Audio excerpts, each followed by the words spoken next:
What up, Detroit? It's Chef Man Cooker, aka Cook Juan. I had to take time out to make this little quick blog and shit. You know what I'm saying? Detroit going through a big thing now. We got all the mayoral candidates, all the people that want to be uh, this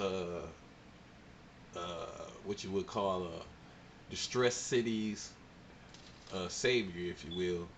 There's one guy on here. Well, you'll be able to hear his own thoughts, but he says he's the we need a EU emergency mayor. He said not emergency manager, emergency mayor. But everybody pretty much had their own little insight that they want to put down. So take a look, see how you like it, leave a comment, subscribe. Come on up here. I've got a folder here with a listing of, thank you for the correction. I appreciate it. I'm going to ask all the candidates to come up here and draw these cards. And when you open the card, you'll see a number. That is the order of the opening statements. So just pick it randomly, and we will go from there. And we'll take your seats after that.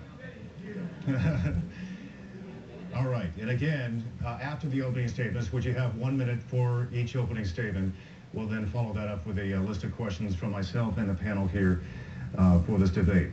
Have you all looked at your numbers yet? Who was number one? Okay. We'll begin the opening statement from Lisa Howes. Good evening, everyone. I am Lisa Howes, and I'm glad to be here with you tonight. Tonight is not about my opponent, or any of my opponents for that matter. It is about Detroit. I'm running for mayor because I wholeheartedly believe that the city of Detroit cannot get better until life is better for the people who live here. How does life get better? Number one, by keeping you safe.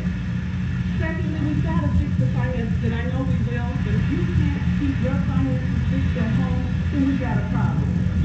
I voted to support to get the lights back on in the street.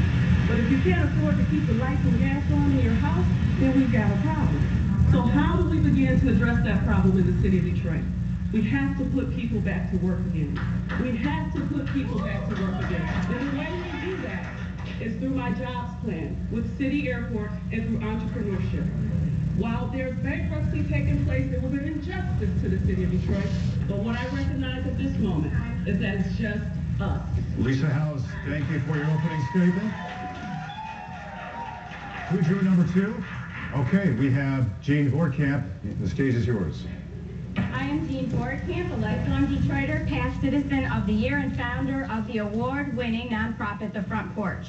Detroit needs a mayor with a community work background, not a politician. Every decision Detroit makes should consider the 60% of children in poverty in this city. Part of that impoverishment is from corruption, and which is why there should be a forensic audit seeking wrongdoing in the city departments, authorities, pension funds, schools, and in the work of the state and Jones Day. Detroiters need the financial truth. I will institute alternative energy streetlights made by Detroiters, cooperative insurance, and food co-ops. I will break the city into clusters of like neighborhoods with city department workers responsible by name to them. Clusters will have shared resources like lawnmowers. We will build a city that is economically healthy, socially just, unionized, not gentrified or privatized. We will reveal the Detroit longtime Detroiters all have in their hearts. Jean Vorkamp, right on time. Exactly 1 minute. Thank you very much for that. Number three, we'll go to Sigmund Shapkowski. I just want you to know that when I'm elected mayor, we're going to start at 8 Mile. We're going to go south into the city, east and west of the borders. We're going to put back together the neighborhoods again. One team, to knock down these houses, one team will approach, knock down the structure, the next team will approach to pick up the debris, and the next team will pull up and fill the holes that need to be one. Now, he kind of sound crazy and shit, but he got a good idea going on. Now, whoever really does get the seat as mayor need to take a look at some of their constituents, if you will, ideas, if they really do, if they really do get that position. Because some of these guys really do have some decent ideas, you know what I'm saying? If they all put them together, maybe it'll work. Here we go. And I do agree we need an EM. I want you to look at those initials, EM. We do need an emergency mayor, not an emergency manager. We need an emergency mayor. and that's going to be Shapkowski. And we are not going to stand around and take this up. I want you to look at those initials, and remember, we do need an EM. We need emergency mayor. That's what we need in this city for the bus services, for the police services, for the fire services. Okay, we need to look at what the emergency management will not look at. Okay, it's putting police in your neighborhoods, putting the fire services in your neighborhood. We need to look at this stuff, and we need to go after these people who are really stealing these air conditioning units, these yards. We need to control all this stuff. This is what we need to do. This is the kind of mayor you want. These are your issues, okay? They are your issues in your neighborhood. I know what you need. I lived in the neighborhoods. I still live in the neighborhood. I'm Sheriff Davidson, okay? And I know what you need. Yeah, he's a little hype, but he's passionate about it. And I just think he might get him a job. Not as mayor, you know, but as some type of helpful entity. Shapkowski. Mr. Shapkowski passionately running for emergency mayor. Now, of course, we're going to go to Mr. Tom Barrow. Good evening. I believe that God has brought me to this moment in time. I'm an expert in municipal accounting, bankruptcy. I'm an expert in finance. All unique skills our city cries for today. These skills lead me to conclude that this financial emergency in Detroit is entirely contrived. Conservatives want the city's jewels and to bust our unions, privatize city functions, and steal our pensions. Resolute, I have been strong against them. Before you are the faces of those conservatives masquerading here as objective panelists. You need to know that the Detroit News and the Detroit Free Press have endorsed write-ins. These same people endorsed Dave Bing and the past 4 mayors that dug us into this hole, and they want us now to just write Mike. If you believe the fix is in, then the fixers are right here in front of us. All of us have been trying to talk about issues, but they want us to talk about whether or not we want to have a white mayor. I shall endeavor to answer all of the questions this evening in a forthright and straightforward manner, but I will not allow myself to be silenced and to take away black empowerment in Detroit. I ask you to reject the dark side and seek to leave us with a Bing 2.0. Tom Barrow, my name's Tom Barrow, and I want to be your mayor. Thank you, sir. To be quite honest with me, he kind of like pulled the race card, if you will, in a sense, just in a minor way. But you know, we all know it exists some way, form, or fashion. But my ideas and my conversations with people, as far as the mayoral situation, doesn't involve skin color, because who gives a shit what color your skin is? As long as you do a good job, man. That's all I really care about.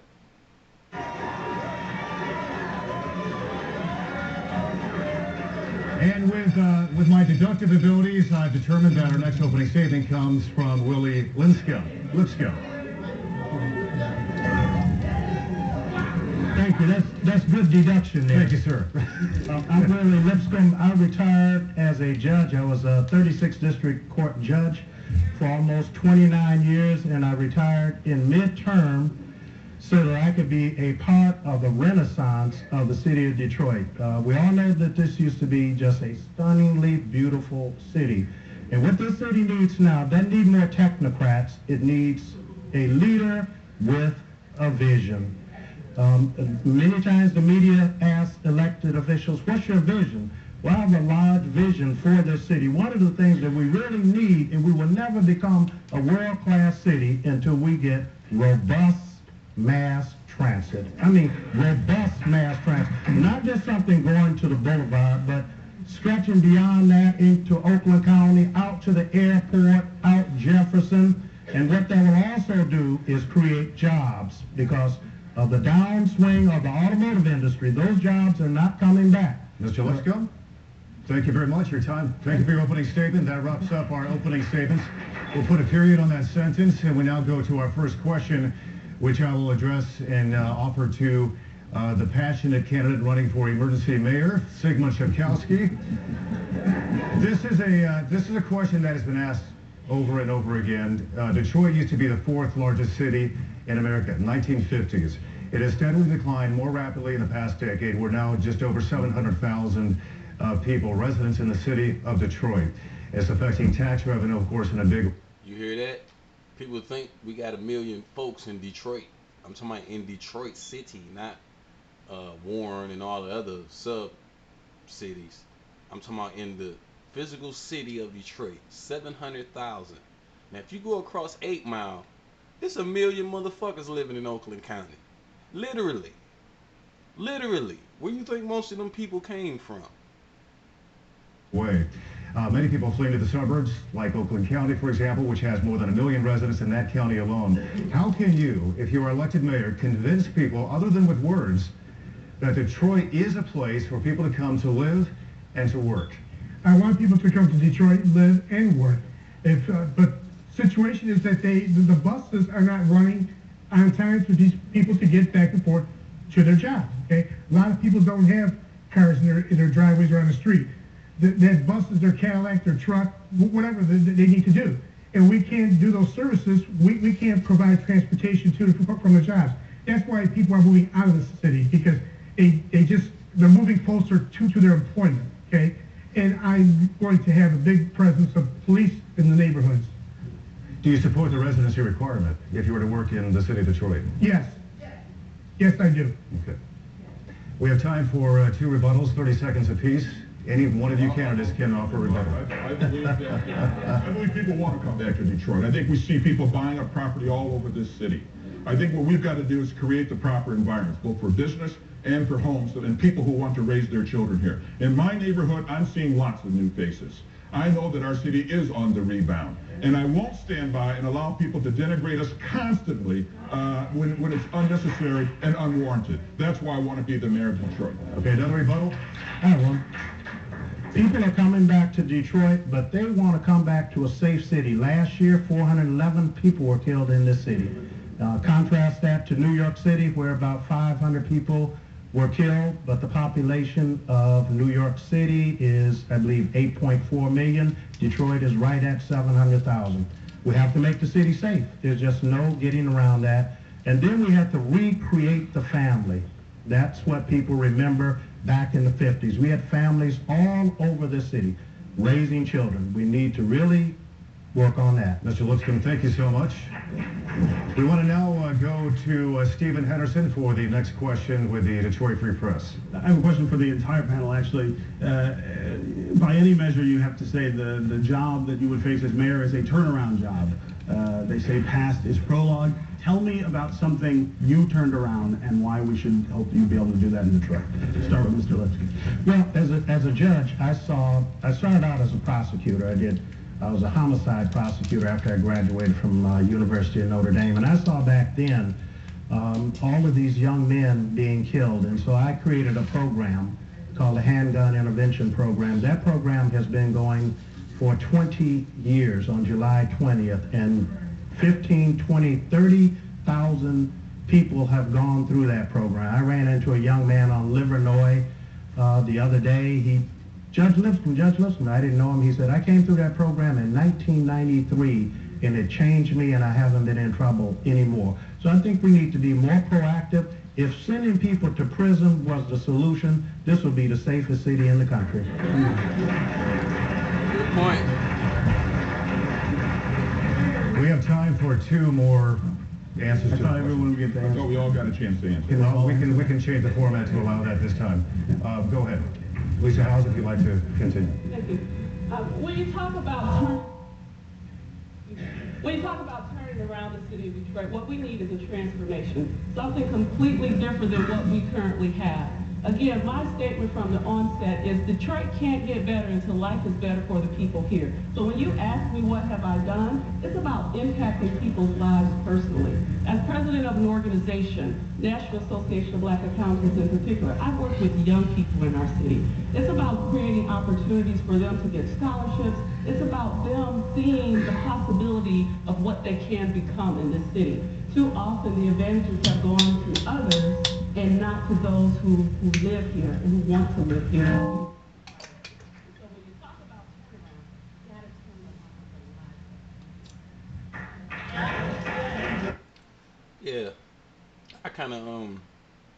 I was watching this, and for some strange reason, this lady right here, she had a lot of good comments and ideas, but for some strange reason, her mic kept cutting off. Everybody else's mic was tight but hers. I'll be back in a minute, y'all.